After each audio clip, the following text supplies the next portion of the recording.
Электромобиль бар досуңуз менен мына ушул видеону бөлүшүп коюңуздар. Туугандар, себеби пайдасы тиет. Мен азыр бул обратно салайын, туугандар, караңыздар. Мен артында турган көчө Алымбек Татка көчөсү, өздөрү көрүп атасыздар. Ориентир бул жерде Ош драм театры бар. Ош мэриясы сонун болгон мына жерге 20 дана электростанцияларды коюп коюптур, туугандар. Эми сиздер келе бересиздер да машинаңыздарды беймилан мына ушул жерге коюп зарядтай бересиздер. Эң башкысычы бир зарядтаганда 40 машинаны зарядтап коет экен, туугандар. Бул өтө сонунда турабы, туугандар. Мынакей караңыздар, машиналар кирип келип атат. Бардыгы мына ушул жерде машиналарын зарядтап атат, такси сагалар. Мынакей. Эми туугандар, азыр мен бул жерден кантип зарядтайт, кантип алам бир катар көрсөтүп коеюн, бул жактагыны. Бул жакта машина келип калды. Көрүңүздөр, туугандар. Бул жөпчөнөкөй эле экен.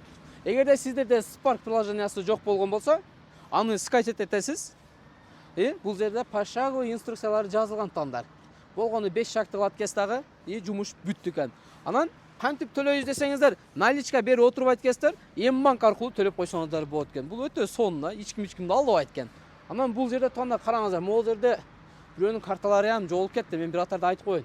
Так, Киргизбаев Исроилжан Хакимович деген 28.08.75-жылкы ака мына жерде паспортуңуз турат.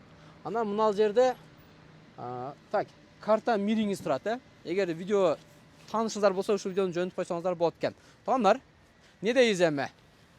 Ош шаар өнүгө берсин, өсө берели, гүлдөй берели, бири-бирибизди колдоп туралы, туугандар. Анан ушул видеону жакын достор менен бөлүшүп коюңуз, эң башкы каналга катталганды унутпаңыздар. Башкысы бир келгенде 40 машина зарядка алат экен. Ассаламу алейкум жалпыңыздарга.